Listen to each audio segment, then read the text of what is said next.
Hey friends, this is the Mrs. Wolfie from our half-acre homestead, and today we're canning up meat from the freezer. Pork!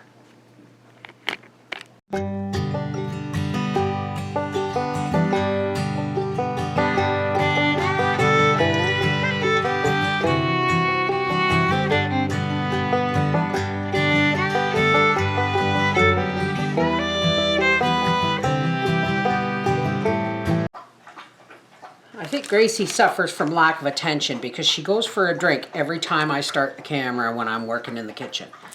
Now I know some of these are vacuum sealed, but you know what? We don't eat a lot of roasts. You know what I mean? Gracie, you thirsty? Is you thirsty? Poor thing. All right, now these were that big loin of pork, and the seal didn't hold.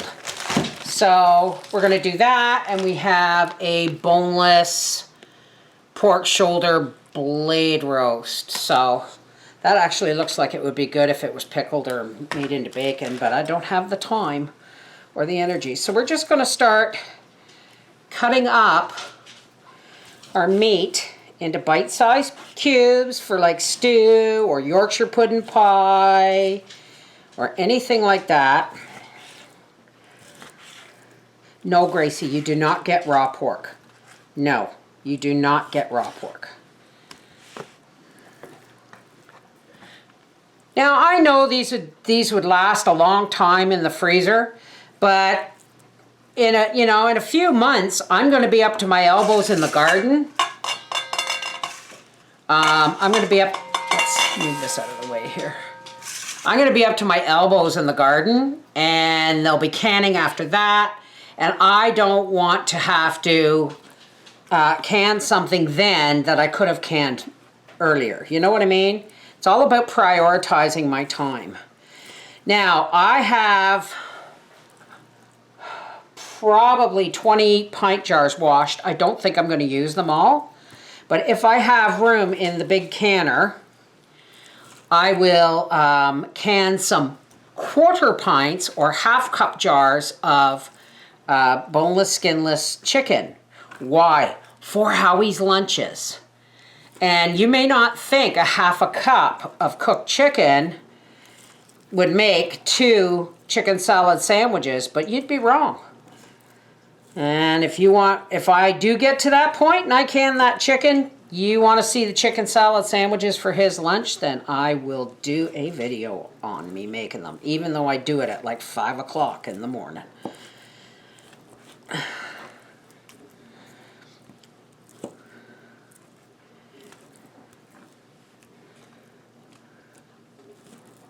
Oh, this is so cold on this is my worst hand for arthritis. And this meat is almost partially frozen, some of it, because it was frozen and then went into the fridge last night. But, you know, partially frozen meat is the best. I think I'm going to need a bigger bowl. Yes, I will wash very well and reuse this bag. Oh, see, I like it partially frozen. It cuts so much smoother. And pork is the worst thing for knives. Oops.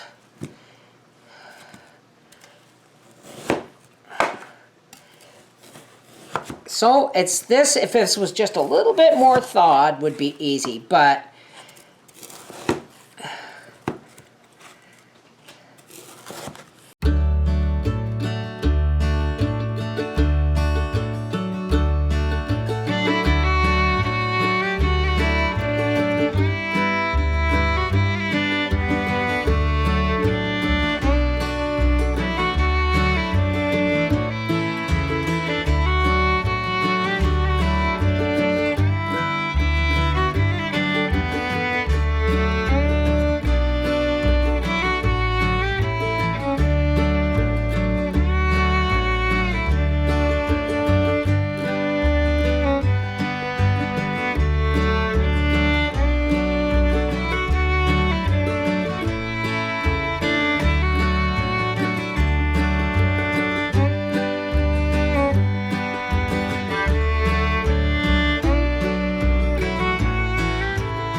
to just get this all in the bowl. I'm gonna say there's probably 5.5 pounds, 6 pounds of meat here. Let's get to canning. Here is our canner washed with the recommended amount of water in the bottom and a shot of vinegar to keep my jars from clouding. Now this is not on. We are cold packing our jars because this is frozen and we don't want, or partially frozen, we don't want to put cold jars in a hot canner. So here's our ForJars lids, because y'all know I won't use anything else. The best quality lids on the market. And for all you folks who say, oh, but it's made in China, so is everything you buy at the dollar store.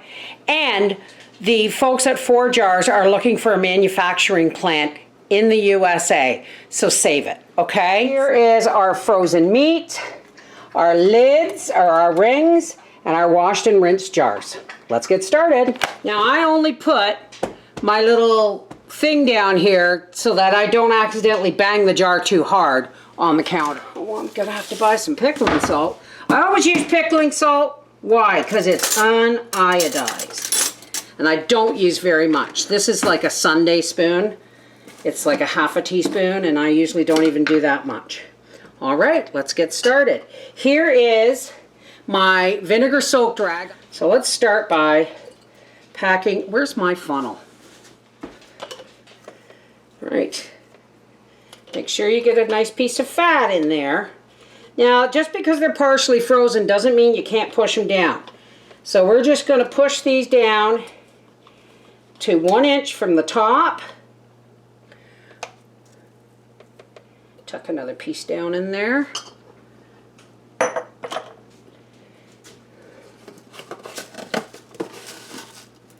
Put in like a half, a quarter teaspoon of salt there. You don't even have to use salt. Now, when I'm canning just meat, I always dip my clean paper towel into vinegar. It helps to stop the fat from passing by the seal.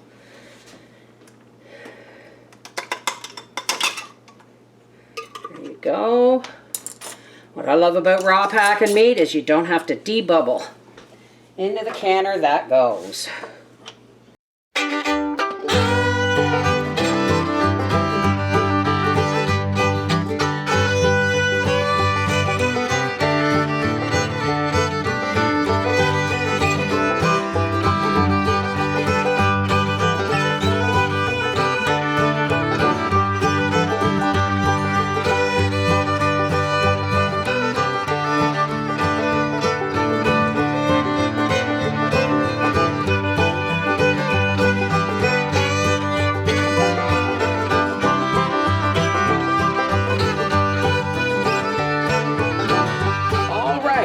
All right, in here we have 14 pints of cubed pork. Alrighty. All right, we're gonna seal this up and we're gonna turn it on high. And as soon as this starts to spout a steady stream of steam, we will time the steam for 10 minutes. You must vent the canner for a full 10 minutes or you're not pushing all the air out of the canner and you won't get a proper pressure. All right, so let's let this heat up. Okay, our timer has gone off. And since I haven't canned in a while, I soaked my weight in vinegar just to make sure it's nice and clean. We're gonna put this on. And as soon as this gives us our first vigorous jiggle, I'm going to turn the canner down to between medium and maximum. And then I'm going to set my timer for 75 minutes, which is 1 hour and 15 minutes. It's 75 minutes for pints, 90 minutes for quarts. Alrighty, we've had our first vigorous jiggle. I'm going to turn this canner down to just between medium and maximum. And I'm going to set my timer for 75 minutes or 1 hour and 15 minutes. Okay, our timer has gone off. It can shut up now. And we are going to turn off the burner. And we are going to let this cool naturally, folks. Do not jiggle the weight to release pressure. that can cause too much pressure released too fast, can cause the jars to siphon fluid out. So don't jiggle the weight. That's right. And don't release the rake. Don't try and wrap it in wet towels. Don't put it in cold water. And for God's sakes, don't try and open it until you can comfortably put your hands on the sides of the canner. Okay? And there it is. 14 beautiful pints of cubed canned pork. Now, as you can see, these jars don't necessarily look full. That's because they were frozen, or partially frozen. So remember, pack your jars as tight as you can to 1 inch from the top. All right? This is the Mrs. Wolfie from our half-acre homestead saying, there is some pork that I would have had to can in about 4 months if we didn't eat it. And I would have been neck deep in canning and gardening and chickens at that time. So it was good to get it over and done with now. Mwah! Take care. God bless. And remember, folks, if you're not using ForJars canning lids, you're missing out. Heavier than any other single-use lids on the market, they are a U.S. company, and these lids are of superior quality, the only lids I will use. Check the description box below this video for the link, and use the coupon code HALFACRE for 10% off. Orders over $50, ship free within the USA. Check them out on Instagram, Facebook, TikTok, and YouTube. They make the perfect gift for the home canner in your life. ForJars lids. You can't go wrong. Guess what? If you sat through that ad and made it this far, good for you, and thank you for supporting my channel.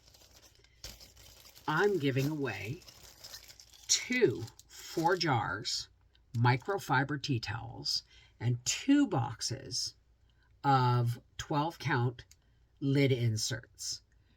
One box of regular, 1 box of largemouth. Just because you sat through that ad. Now, what you need to do is you need to email me at connectedheartsfamily@gmail.com by May 1st. Okay?